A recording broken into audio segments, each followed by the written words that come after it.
Hi everyone, this is Andy. This update a little different from what I've done so far. No vinyl, it's not 80s. It's a few CDs that I've been listening to. As you know, most of my vinyl collection, if not all, is pretty much 80s heavy metal and hard rock. Trying to listen to some more modern music, I guess. Buy most of it on CD. New LPs are just too expensive. So for the cost of, in the UK, generally about £15 to £20, and I can get 3 or 4 80s originals for that. So, but I do want to listen to some more stuff. So this is just really what I've been listening to. So Megadeth Endgame, picked that up fairly cheap off Amazon. Lots of glare. 2009. Pretty much my knowledge of Megadeth ends in the 80s, so played a bit of catch up. I only listened to it once so far, so certainly going to give that a bit more of a go. Seen a few of you show this on OLJ. You're really into this band. Skullfish. I keep wanting to call them Skullfish for some reason. It's just stuck, and it's a bit annoying, really. It's growing on me. First few listens I was listening to on some earbud headphones, and it kind of sounded a bit tinny, but I think that's more down to the headphones themselves. I've listened to it since over my hi-fi. So what I do with CDs, I tend to rip them straight away to, I've got a little media server, so I can listen to my music anywhere over the internet or through my hi-fi. Got my sort of Bluetooth connector up to my hi-fi, so played it through the hi-fi. Sounded much better. So the vocals, I'm not 100% sold on his vocal style. It's a little bit high pitched. I like a high pitched squeal in my metal music, but he doesn't necessarily have the range for me. But I'm going to give it another few goes. Definitely like what I hear in the music.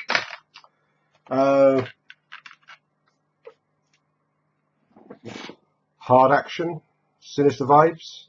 Now, this is, I think it's a Finnish band.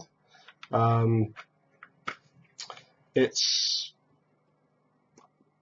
a bit punky, a bit hardcore, a bit hard rock. It's one of those ones that's difficult to put into one specific genre. I mean, if you organise your record collection or CD collection by genre, then stay clear of this one because you just won't know where to put it, I don't think. But it's really good. It's quite fresh compared to some of the other stuff I've been listening to, and I really, really like it. Very good. So this is from 2015.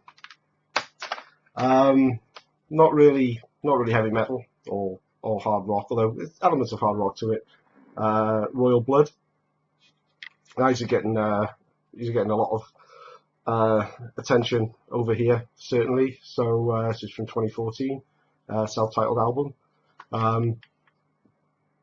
If you've not heard of these guys, there's just 2 of them in the band, and I was really surprised. I just assumed it would be a little bit like the White Stripes sort of guitar and drums, but it's just bass guitar and drums, and honestly the sound that these guys get from just those 2 instruments is phenomenal. I really, really do like this album. It's more sort of alternative rock. Sound wise, somewhere between White Stripes and Queens of the Stone Age. Now the last 3, so it's going to be quite a short video, all have kind of an Iron Maiden connection, one more tenuous than the others. Primal Rock Rebellion, 2012. So this is a collaboration between Adrian Smith and Mikey Goodman from Sixth. Now I'm not familiar with Sixth at all, but obviously quite familiar with Iron Maiden. Who isn't? A little bit of a different album. This slightly different sound. It's definitely a heavy metal album, but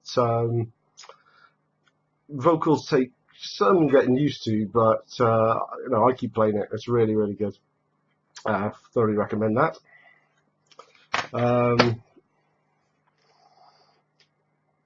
Steve Harris, British Lion.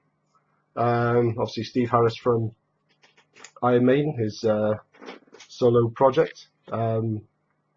Again, really good. Doesn't there are Maiden elements in here, but it doesn't sound like it should be a Maiden album. But very good, very good. And the last one I've got for today, a new band to me. I just found this just randomly looking up what was cheap on Amazon, I think, and then going off and listening to it on YouTube. But came across Painside, Dark World Burden, Brazilian band, I think. The vocalist, okay, the tiny bit Iron Maiden in here is the vocalist sounds a lot like Bruce Dickinson, but this is by no means a Maiden clone or a Bruce Dickinson clone. He's just the range he's got in his voice, and right from the reach and hold the long high notes, and also the slightly at the lower end as well. It's really good. I say this is what I've been listening to most of all. So the difference between this and Skullfist is really down the vocal style that I prefer here. If you've not heard of these, I'd recommend that you check them out, because this is a really good heavy metal album. It's from 2010, so you guys will probably a lot of you have probably heard this already or got this in your collection. But it's a new one to me, but it's the best I've ever listened to on CD so far. That's all I had. I'll probably do a few more of these as I get a few more CDs built up and start listening to some music slightly out of my my usual vinyl 80s metal thing. I lost the words now. Anyway, please subscribe if you haven't already. Give me a comment on what you feel about these bands. If you're interested in seeing what I'm playing, then I've put a link on my profile to my Last.fm account, so you can see what's getting scrobbled. And sign up with Instagram account as well to start showing what I'm playing on vinyl as well. So feel free to check those out or not. Up to you. But hope you enjoyed this, and see you on my next one.